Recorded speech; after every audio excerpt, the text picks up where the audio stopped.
मेरा नाम शर्मिला है। मैं अनंतपुर KGBV माइनॉरिटी में हिंदी अध्यापक के रूप में कार्य कर रही हूँ। आज आपको मैं ईदगाह पाठ को सुनाने वाली हूँ, पढ़ाने वाली हूँ, जो आपने पहले ही पढ़ लिया है। फिर एक बार उस विषय को दोहराएंगे। तो हमारा पाठ जो है ईदगाह,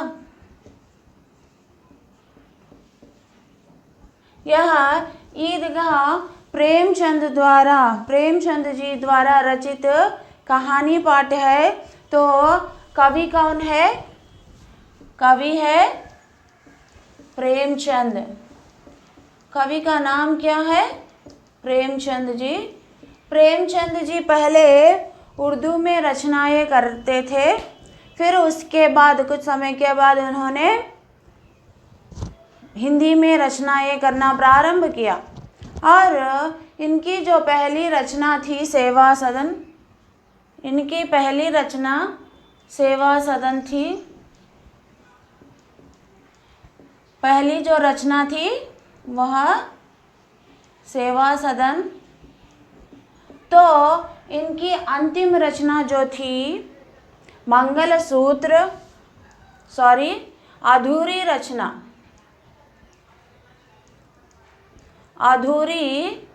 रचना थी मंगलसूत्र। कौन सी रचना? मंगलसूत्र, जिसको उनके पुत्र अमृत राय ने पूरा किया। तो उनके बारे में और कुछ जानकारी जानने की प्रयत्न करेंगे, क्योंकि हमारे वार्षिक परीक्षा में 4 अंकों के लिए कवि परिचय भी दिया जाएगा। उसके अंतर्गत हमें इस विषय को लिखना पड़ेगा। तो अपनी पाठ्य पुस्तक खोलिए, पृष्ठ संख्या 5 देखिए। इसके अंतर्गत हमें प्रेमचंद जी की कवि परिचय, उनकी जीवनी के बारे में, उनके रचनाओं के बारे में दिया गया है। तो यह जो है कविता पाठ नहीं है, इसीलिए हम यहाँ कवि नहीं लिख सकते, लेखक लिखेंगे। थोड़ी मिस्टेक हो गई, लेखक लिखेंगे, क्योंकि यह कहानी पाठ है तो हमें लेखक लिखना है। तो यहाँ पर देखिए माँ, प्रेमचंद का जन्म एक गरीब घराने में काशी में 31 जुलाई 1880 को हुआ। इनके बचपन का नाम था धनपत राय श्रीवास्तव। इनके बचपन का नाम था धनपत राय श्रीवास्तव। इन्होंने ट्यूशन पढ़ाते हुए मैट्रिक, जब यह गरीब घराने के थे इसीलिए इन्होंने ट्यूशन पढ़ाते हुए मैट्रिक पास किया और नौकरी करते हुए BA पास किया। इन्होंने लगभग मीन्स नियरली लगभग 1 दर्जन उपन्यास और 300 से अधिक कहानियां लिखी। दर्जन का अर्थ है 12। What is the meaning? 12 दर्जन उपन्यास लिखे हैं, 300 से भी अधिक कहानियां इन्होंने लिखे हैं।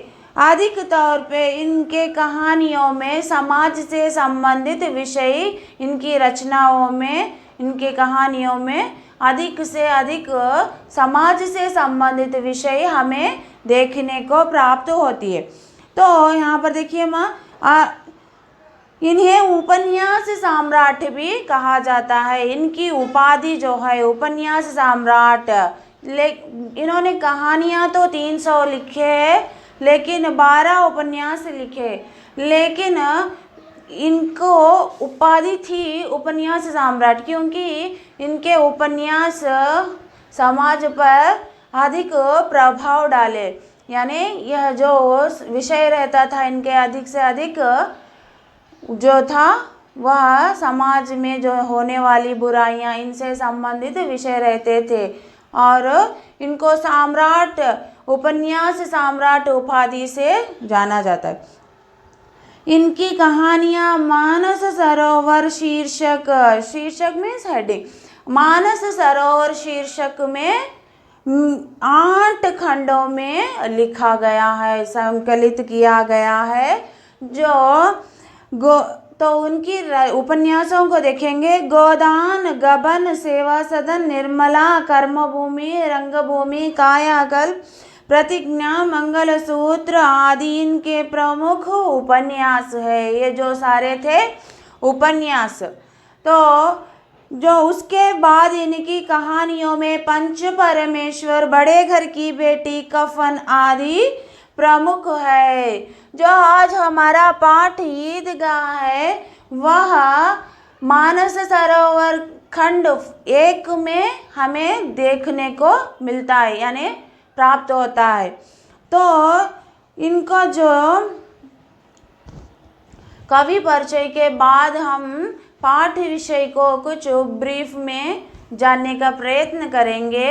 ईदगाह यानी 30 रोज़ों के बाद आज क्या आई है? ईद आई है। वातावरण इस प्रकार से लग रहा है कि मानो जो वातावरण है ईद की बधाई हमें दे रहा है, इस प्रकार से लग रहा है वातावरण। तो उसके बाद जो है यहाँ पर बच्चे अधिक संतोष है। जब रमज़ान आता है तो बच्चों को धन प्राप्त होता है अपने बड़ों से, तो बच्चे बार बार अपने जेब से खजाना निकाल कर गिनते हैं और संतोष रहते। लेकिन यहाँ पर एक 4-5 साल दुबला पतला सा लड़का है हामिद, तो वह छोटा सा लड़का था। उसके पिता की मृत्यु पिछले वर्ष ही हो गई थी और उसके बाद पिता के जो मृत्यु के बाद माता की स्थिति भी ऐसी हो जा रही थी, वह माता न जाने क्यों पीली पड़ती जा रही और एक दिन उसको वह भी स्वर्ग सिधर गई। उसके बाद जो हामिद था उसका पालन पोषण अमीना अपनी यानी अमीना जो है दादी है, उन्होंने हामिद का पालन पोषण किया। ईद का दिन था, वह गरीब थे, उनके पास कुछ नहीं था और ईदगाह जो है, ईदगाह यानी मुसलमान लोग जो रमज़ान के पूरे 30 रोज़े रखकर वहाँ ईदगाह जाकर वहाँ पर नमाज करते हैं, प्रेयर करते हैं। तो वहाँ जो हमीना जो है, हमीना का घर गांव में है और जो ईदगाह जो है शहर में है। तो इतनी दूर अपने अकेले पोते को भेजने से वह दुखित थी, क्योंकि छोटा सा बालक है, न जाने कहाँ चला जाएगा, इस प्रकार वह सोच रही थी। और उसके पास ईद के दिन बनाने के लिए, कुछ पकवान करने के लिए भी चीज़ें कुछ नहीं थी। इस ऐसे वह विचार कर रही होती है। लेकिन जो हामिद है वह अपनी दादी से विदा होकर ईदगाह जाता है। वहाँ पर सब बच्चे दुकानों को, यहाँ पर मेला लगा होता है, सब प्रकार अन्य विभिन्न प्रकार के दुकान रहती है। वहाँ पर वह सब कुछ न कुछ मिठाइयाँ, खिलौने खरीदने लगते, बच्चे सब खरीदने लगते हैं। उसके बाद हामिद भी उन चीज़ों को देखता है, खिलौनों को देखता है, मिठाइयों को देखता है, अपने मन को ललचाने से रोककर वह आगे बढ़ता है और वहाँ पर एक दुकान आ जाती है, वह लोहे की होती है। उस दुकान पर एक चिमटे पर उसकी नज़र पड़ जाती है और वह जो है उसकी दादी उसके लिए 3 पैसे दिया था। वह 3 पैसे उसने लेकर उस चिमटे को खरीद लिया। क्योंकि उस समय उसको यह याद आता है जब उसकी दादी तवे से रोटियां उतारती है तो उसकी उंगलियां जल जाती थी। इसलिए वह चिमटा अपने दादी के लिए खरीदता है, उसके दादी के मुख पर संतोष देखने के लिए, और उस चिमटे को इस प्रकार अपने कंधे पर रखकर अपने घर जाकर दादी को दिखाता है। और उसके बाद जो है दादी उस चिमटे को देखकर अपना माथा पीटकर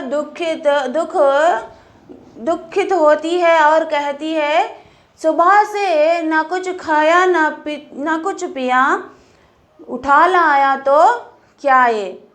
तो हामिद डर कर शर्म की, यानी उसने कुछ गलत किया, दादी डांट रही है, मैंने कुछ गलत किया, इस प्रकार के विचार मन में लाकर, दादी अम्मा तुम्हारे पास चिमटा नहीं है, जब तुम तवे से रोटियां उतारती हो तो तुम्हारी उंगलियां जल जाती है, इसलिए मैं यह चिमटा उठा लाया।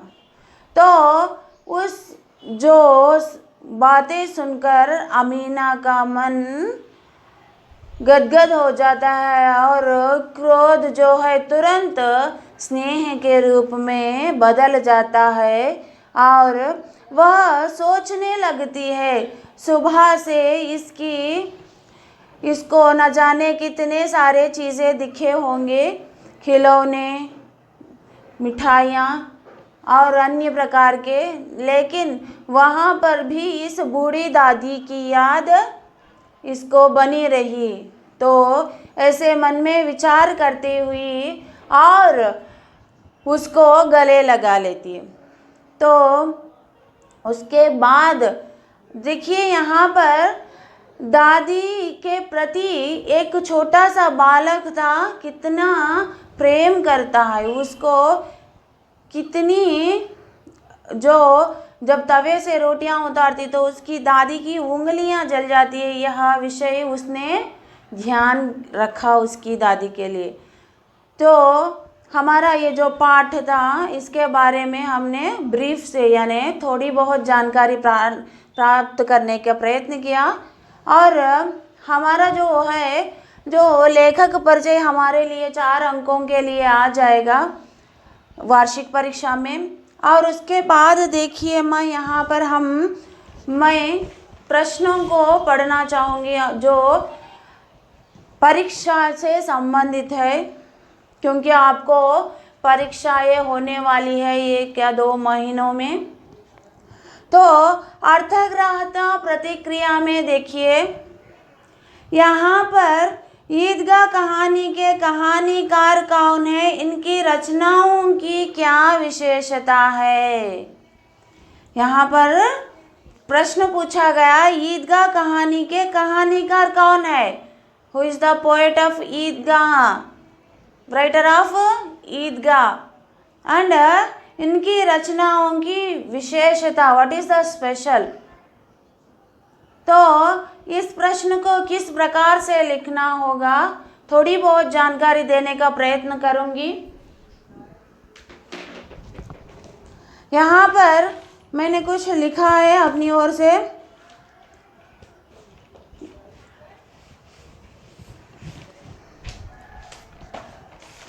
तो देखिए माँ, जो लेखक का नाम है प्रेमचंद जी, और इनका बचपन का नाम था धनपत राय श्रीवास्तव। इनका जन्म 31/7/1880 में हुआ। जन्म स्थान जो था काशी, और इन्होंने मैट्रिक ट्यूशन पढ़ाते हुए समाप्त किया और बीए नौकरी करते हुए समाप्त किया। इनकी जो रचनाएं सब हमें मानस सरोवर शीर्षक मानस सरोवर में इस नाम से मिलती है। और जो इनकी पहली रचना जो थी सेवा सदन, इनकी पहली रचना क्या थी? सेवा सदन। और अधूरी रचना जो थी मंगलसूत्र। यह पहले उर्दू के लेखक थे गुलाब राय। इनके जो है सॉरी माँ, एक मिनट। तो इन्होंने गुलाब राय नाम से उर्दू में लिखा था और इसके बाद हिंदी में इन्होंने पहला सेवा सदन पहली रचना लिखा। और जो है इनको उपन्यास सम्राट नाम से जाना जाता है। इन्होंने 12 उपन्यास, 300 से अधिक कहानियों को इन्होंने लिखा है। यह सामाजिक यथार्थवादी यानी जो समाज में है वह विषय लिखने वाले व्यक्ति यानी लेखक कहा जाया करता था। और जो इनके बारे में इतना काफ़ी है 4 अंकों के लिए। और भी आप कुछ अपनी ओर से जोड़ना चाहते हैं तो लिख सकते हैं। तो उसके बाद हम दूसरा प्रश्न देखेंगे, क्या है? बालक प्रायः अलग अलग स्वभाव के होते हैं। कहानी के आधार पर बताइए कि हामिद का स्वभाव कैसे है। तो यहाँ पर बालक विभिन्न प्रकार के होते हैं। हाँ, तो कोई अलग अलग होते हैं, लेकिन हाँ जो बालक विभिन्न अपनी दादी के प्रति हामिद की भावनाएं मार्मिक है। दादी की तकलीफ देखकर उसका मन पिघल जाता है। और देखिए माँ, दादी की उंगलियां जलने से देखकर उसका मन दुखित हो जाता है। मेले में उसे खिलौने और मिठाइयाँ अनेक चीज़ों के प्रति उसका मन ललचाने पर भी हामिद ने अपने दादी के चेहरे पर खुशी देखने के लिए चिमटा खरीदा। तो इस प्रकार कहानी के आधार पर यहाँ पर हामिद किस प्रकार का बालक है? अपने दादी के प्रति प्रेम जताने वाला है। और उसके बाद देखिए मैं यहाँ पर जो है हम इसकी आवश्यकता नहीं है, ई यहाँ पर आ जाइए। अनुच्छेद पढ़कर प्रश्नों के उत्तर दीजिए। इस प्रकार के भी प्रश्न हमें वार्षिक परीक्षा में दिए जाएंगे। कुछ अनुच्छेद दिया जाएगा, उनसे संबंधित क्या प्रश्न दिए जाएंगे और उन प्रश्नों को पढ़कर अनुच्छेद को समझकर उत्तर देने का प्रयत्न कीजिए। यह जो अनुच्छेद विषय है वह अंक प्राप्त करने वाला एक विषय है। अंक आप अच्छी तरह से मैं చాలా బాగా గెటిన్ అవ్వగలరు, మార్క్స్ తెచ్చుకోగలరు अनुच्छेद में। तो उसके बाद देखिए माँ, अभिव्यक्ति सृजनात्मकता क्या है? अभिव्यक्ति सृजनात्मकता, इसके अंतर्गत प्रश्न देखिए। इन प्रश्नों के उत्तर 3 या 4 पंक्तियों में लिखिए। हामिद के स्थान पर आप होते तो क्या खरीदते और क्यों? अगर हामिद के स्थान पर हम होते तो क्या खरीदते और क्यों खरीदते? इस प्रश्न का उत्तर हमें किस प्रकार से लिखना होगा? तो यहाँ पर देखिए माँ, अगर हामिद के स्थान पर मैं होता तो मैं भी अपनी माँ के लिए उपयोगी चीज़ खरीदता, क्योंकि अपने लिए खरीदने के बदले अपनों के लिए खरीदने में जो खुशी हमें प्राप्त होती है वह स्वयं के लिए खरीदने में नहीं प्राप्त होती। मेरी माँ प्यारी मेरी जिम्मेदारी है। तो इस प्रकार भी लिख सकते हैं या नेगेटिव भी, यानी अगर हामिद के स्थान पर मैं होता तो मैं मिठाइयाँ खरीदता क्योंकि मुझे मिठाइयाँ बहुत पसंद है। इस प्रकार भी अपोजिट में भी यानी इस प्रकार भी लिख सकते हैं आप उत्तर, या इस प्रकार भी उत्तर लिख सकते हैं। उसके बाद देखिए माँ, तो दूसरा प्रश्न, अपनी दादी के प्रति हामिद की भावनाएं कैसी थी, अपने शब्दों में लिखिए। तो दादी के प्रति हामिद की भावनाएं मार्मिक थी। दादी की तकलीफ को देखकर, यानी जब वह तवे से रोटियां उतारती है तो उसकी उंगलियां जल जाती थी, तो उसको देखकर उसका मन पिघल जाता है और वह इतनी सारी मिठाइयों के खिलौनों के दुकानों को देखकर भी उसका मन, वह छोटा 4-5 साल का लड़का था, फिर भी उसका मन क्या हो गया, उसकी दादी के प्रति ही चला गया और उसने उन चीज़ों को ना खरीदा और अपनी दादी के लिए चिमटा खरीदा। तो इस प्रकार हामिद अपने दादी की प्रति मार्मिक प्रेम दिखा रहा है।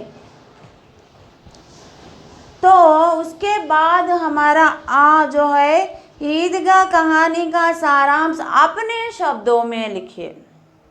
जो यह तो प्रश्न तो हमारे वार्षिक परीक्षा में हमें यह जो है अंक अच्छी तरह प्राप्त करने में सहायता देता है, क्योंकि हमने जो लेखक परिचय सीख लिया है, कवि परिचय नेचेस्को नामम, और छोटे छोटे प्रश्नों को भी सीख लिया है। तो बिग क्वेश्चन एसे क्वेश्चन रायడంలో कष्टम ఏం ఉండదు। जब हम लेखक परिचय या कवि परिचय लिखेंगे, उसके बाद यहाँ पर जो है ईदगाह कहानी का सारांश अपने शब्दों में लिखिए। किस प्रकार से हम ईदगाह सारांश को लिख सकते हैं, इसके बारे में थोड़ी बहुत जानकारी मैं देने का प्रयत्न करूँगी।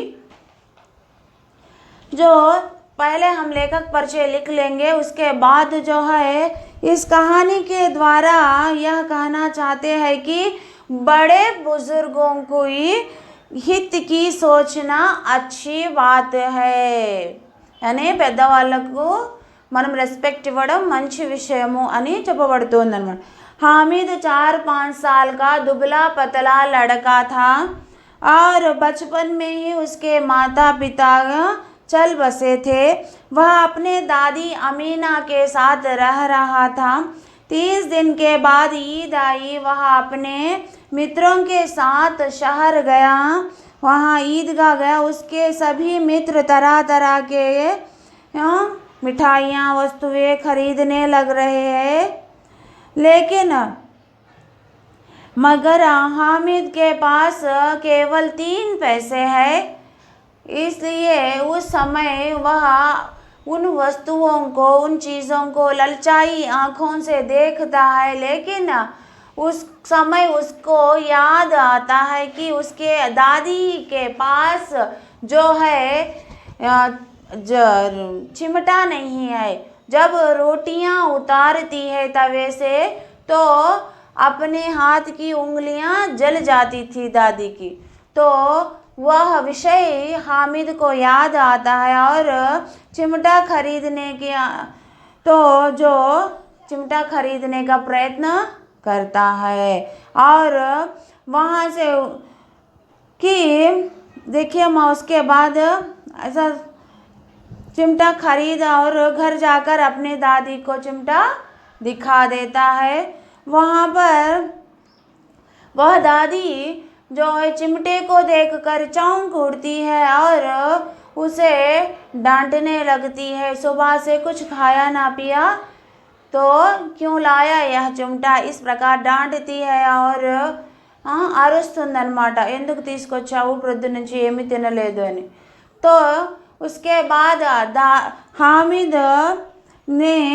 हामिद अपराधी भाव से उसको अपनी दादी को उत्तर देता है कि कि मुझे जब तुम तवे से रोटी उतारती हो तो तुम्हारी उंगलियां जल जाती थी। इस विषय का मुझे ख्याल आता है, याद आता है, तो इसलिए मैंने यह चिमटा लाया दादी अम्मा। इस प्रकार का उत्तर देता है तो दादी का जो क्रोध है तुरंत स्नेह में बदल जाता है। तो उसके बाद जो है आपकी अपनी ओर से कुछ भी लिख सकते हैं। उसके बाद थोड़ा सा उपसंहार भी लिखिए। हमें भी अपने बड़े बुजुर्गों के प्रति प्रेम भावना रखनी चाहिए। इस प्रकार से अपनी ओर से भी कुछ लिखना चाहिए। तो उसके बाद देखिए माँ, हमारा जो ई जो है परीक्षा में आने की संभावना नहीं है। उसके बाद भाषा की बात क्या पढ़ेंगे? उसके बाद भाषा की बात जो है देखिए माँ, कोष्टक में, कोष्टक माने మనమందరము చేస్తామమ్మా తప్పు. కోష్టక్ మనకేదో తెలిసింది మనం చూసేసి ఉంటాము, అది ఏందో ఆన్సర్ నేర్చేసుకొని ఉంటాము, రాసేస్తాము. डोंट राइट लाइक दैट, अला रायकंडी. कोस्ट पूरा विषय पढ़िए, जो भी व्याकरण है जो पूरा విషయ పడియే అంతా మొత్తం ఎంత సెంటెన్స్ ఇచ్చారో మొత్తం చదవండి. సూచన కూడా బ్రాకెట్లో, కోస్టక్ మీన్స్ బ్రాకెట్లో ఇచ్చిన సూచన ఏంటి, ఏం చేయమన్నారో కరెక్ట్గా ఒకసారి మనకు తెలిసినా కూడా हमें पता है फिर भी हमें उसको एक बार पढ़ लेनी चाहिए. तो कोष्टक में दी गई सूचना पढ़िए और उसके अनुसार कीजिए. तो यहाँ पर कोष्टक पढ़ेंगे हम पहले.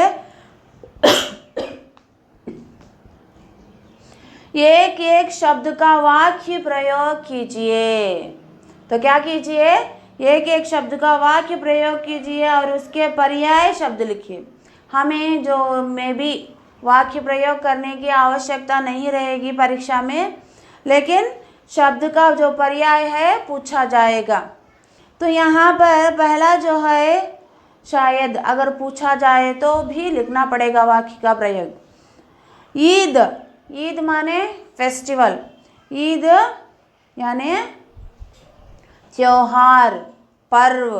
पर्याय शब्द क्या है? त्योहार, पर्व. और प्रभात, सुबह, सवेरा, सूर्योदय, ये सब इसके पर्याय शब्द है. और उसके बाद तीसरा प्रश्न, वृक्ष.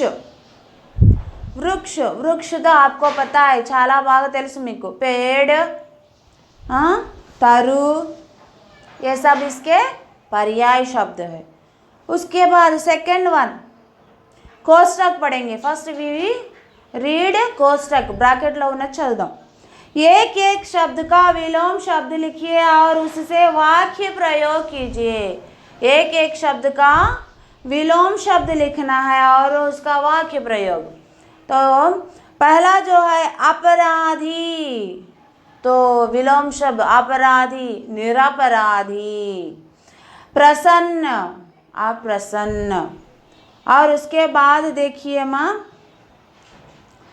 एक एक शब्द का, थर्ड वन, एक एक शब्द का वचन बदलिए और वाक्य प्रयोग कीजिए. एक एक शब्द का वचन बदलकर हमें क्या करना है? वाक्य प्रयोग. वाक्य प्रयोग. उसके बाद यहाँ पर third one, third one in first माँ, मिठाई. वचन बदलिए तो मिठाइयाँ. चिमटा, चिमटे. सड़क, सड़कें. तो यहाँ पर जो है लिखेंगे कुछ. पहले ईद, ईद जो है क्या लिखे? पर्याय. ईद पहले हम क्या लिख रहे हैं? पर्याय लिख रहे हैं. तो ईद का पर्व, त्योहार, सब एक बार लिखेंगे तो याद रह जाएंगे. और सेकंड वन, प्रभात, प्रभात. तो सेकंड वन क्या है? प्रभात. प्रभात में सुबह, सवेरा. तो उसके बाद थर्ड वन वृक्ष, थर्ड वन वृक्ष, पेड़, तरु। और नेक्स्ट पर्याय के बाद क्या है? विलोम शब्द। क्या लिखना है? विलोम शब्द। विलोम मीन्स ऑपोजिट्स। फर्स्ट वन अपराधी, अपराधी तो निरपराधी, निरपराधी। उसके बाद देखिए माँ थर्ड वन, उसके बाद थर्ड वन क्या है? What is the third one? Second one. First one, second one प्रसन्न, प्रसन्न मीन्स హ్యాపీ, అప్రసన్న अनहैप्पी అన్నమాట। ये सब आप सीख गए, మీకు అందరికీ వచ్చు, కానీ ఒకసారి రిపీట్ చేస్తున్నా, చాలా గ్యాప్ వచ్చింది మనకు, మనం ఇప్పుడు చాలా గ్యాప్లో ఉన్నాం కాబట్టి ఒకసారి रिपीट చేస్తున్నాం। सो उसके बाद क्या लिखना है हमें? वचन। नेक्स्ट वन इज ए वचन। वचन लो फर्स्ट वन मिठाई, मिठाई అంటే स्वीट्स, मिठाइयाँ। वचन क्या है? मिठाइयाँ, स्वीट्स అన్నమాట। नेक्स्ट वन सेकंड वन वचन चिमटा। What is that? चिमटा। वचन क्या है? चिमटे। చాలా జాగ్రత్తగా అమ్మా, ఇప్పుడు ఆప్షన్స్, నో ఆప్షన్స్ లేవు, మీరే ఆన్సర్ రాయాలి। చాలా చాలా తక్కువ వాటికి మాత్రం ఆన్సర్ ఆప్షన్స్ ఉంటాయి। సో चिमटा, चिमटे। थर्ड वन सड़क, थर्ड वन सड़क, सड़क, सड़कें, सड़कें बहुवचन है ना, बिंदु आती है। तो उसके बाद देखिए सूचना पढ़िए, उसके अनुसार कीजिए। सूचना पढ़ेंगे, सूचना मीन्स इंफॉर्मेशन। उपसर्ग पहचानिए। उपसर्ग जो शब्द के आगे जुड़कर शब्द में परिवर्तित कर देता है, शब्द के आगे जुड़कर शब्द में परिवर्तन कर देता है। बेसमझ, इसमें उपसर्ग क्या है माँ? बेसमझ।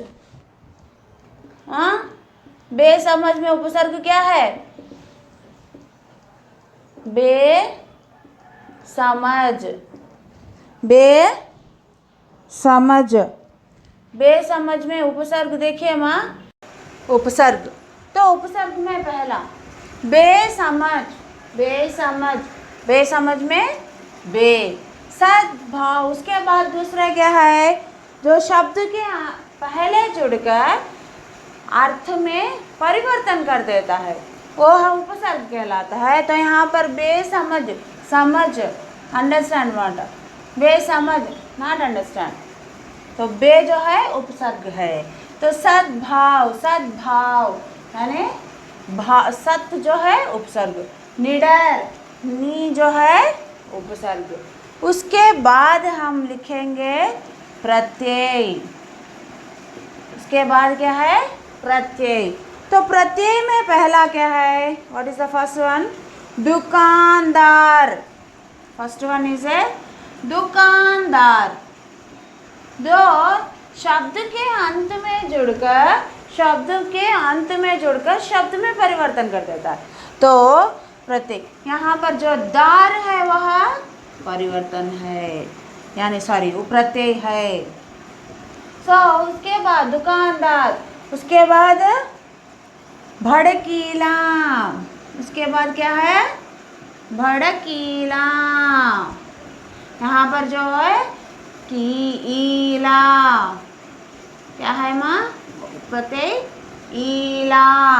तो next third one, third one निडर, सॉरी गरीबी। नेक्स्ट क्या है? गरीबी, गरीबी। तो गरीबी ई, गरीबी ई, यहाँ पर प्रत्यय क्या है? ई। तो उसके बाद क्या है? भाववाचक संज्ञा में बदलिए। तो उससे पहले हम जो प्रत्यय है उनके और कुछ और थोड़े उदाहरण देखेंगे। तो यहाँ पर प्रसन्नता, फोर्थ वन प्रसन्नता। तो जो है प्रत्यय प्रसन्नता, प्रसन्नता में ता, प्रसन्नता जो है प्रत्यय। उसके बाद फिफ्थ वन अपराधी, पाठ में आया है अपराधी भाव से खड़ा था। अपराधी, अपराधी ई, प्रत्यय क्या है? ई।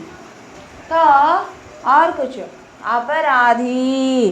और उसके बाद देखिए माँ मार्मिक, मार्मिक, मार्मिक में इक प्रत्यय है। क्या है प्रत्यय? इक। तो उसके बाद नेक्स्ट वन, उसके बाद नेक्स्ट वन क्या है? भाववाचक संज्ञा। नेक्स्ट वन क्या है? भाववाचक संज्ञा। यानी यहाँ पर मीठा, मीठा, मिठास। तो मीठा का जो है उसका मिठास। तो भाववाचक संज्ञा में बदलिए। मीठा का जो है भाववाचक संज्ञा मिठास।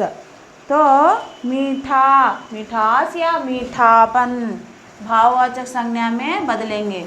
भाववाचक संज्ञा, भाववाचक संज्ञा, संज्ञा में एक प्रकार की संज्ञा है, उसमें भाव। मीठा, तो हमारा शब्द क्या है? मीठा। क्या है माँ?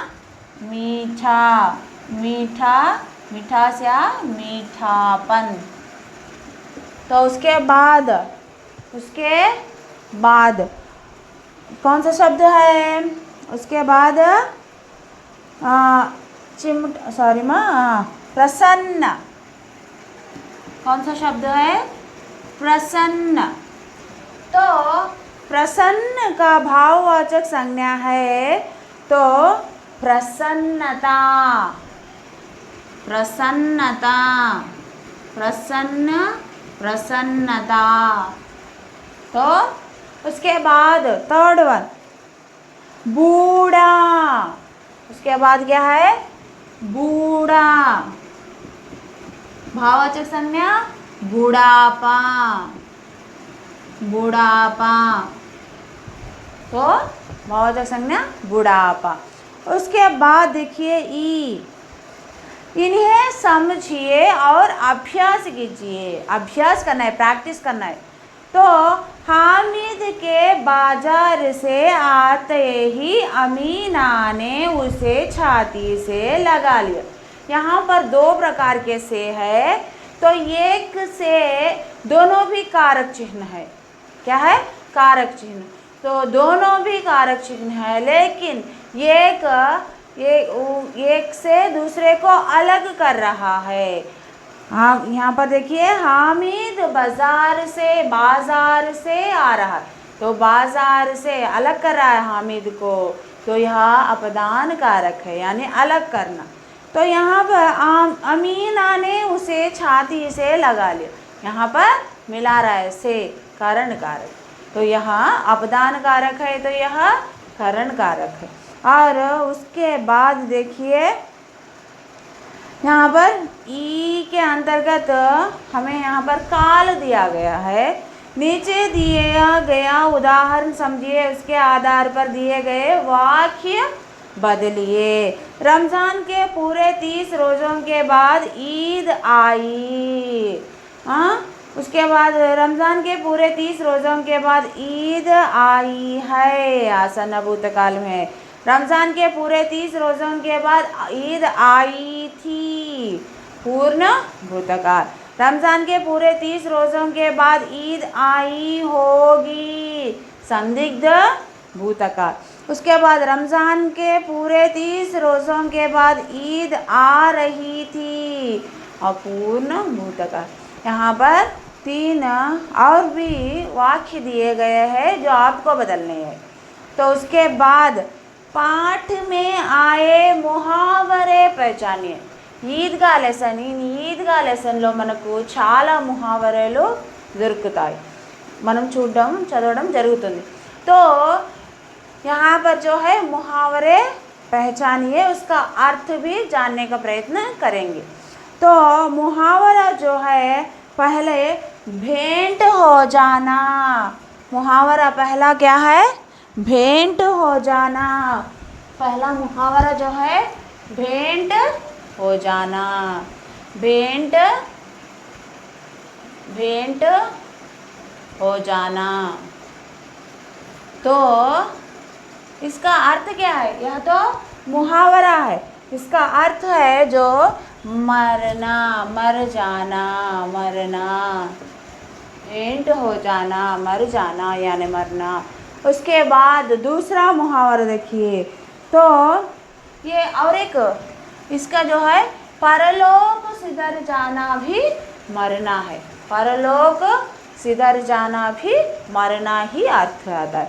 और उसके बाद दो दिल कचोटना। दिल कचोटना, मन में पीड़ा का दिल कचोटना। दिल कचोटना तो मन में पीड़ा की भाव होना, मन में पीड़ा का अनुभव होना। मन में पीड़ा का अनुभव होना, मन में पीड़ा का अनुभव होना। तो उसके बाद अनुभव होना। तो उसके बाद देखिए मुहावरा और एक क्या है? दिल बैठ जाना। दिल बैठ जाना, निराशा होना। उसका अर्थ क्या है? निराशा होना। नेक्स्ट वन आह भरना। नेक्स्ट मुहावरा आह भरना, दुख के कारण ठंडी सांस लेना। दुख के कारण ठंडी सांस लेना। धावा, नेक्स्ट मुहावरा धावा बोलना। धावा बोलना। ఇవన్నీ మన లెసన్లో ఈద్గా లెసన్లో నుంచి ఈ धावा बोलना, हमला करना। हमला करना। बच्चों ने दुकानों पर धावा बोल दिया అని వచ్చింది। तो वहाँ पर धावा बोलना, हमला करना, जल्दी जल्दी जाना, लेకపోతే जल्दी जल्दी जाना। मजाक करना। नेक्स्ट मुहावरा मजाक करना। अपहास करना। तो फनी చేయడం అన్నమాట। उसके बाद देखिए माँ यहाँ पर और कुछ है, परियोजना कार्य दिया गया है, वह तो हमारे लिए परीक्षा के लिए कोई आवश्यक वस्तु नहीं है। तो बच्चों ईदगाह पाठ एक बार आप भी बैठकर दोहरा लीजिए और कुछ शंकाएँ हो तो अपने अध्यापिकाओं से पूछकर दूर कर लीजिए। धन्यवाद।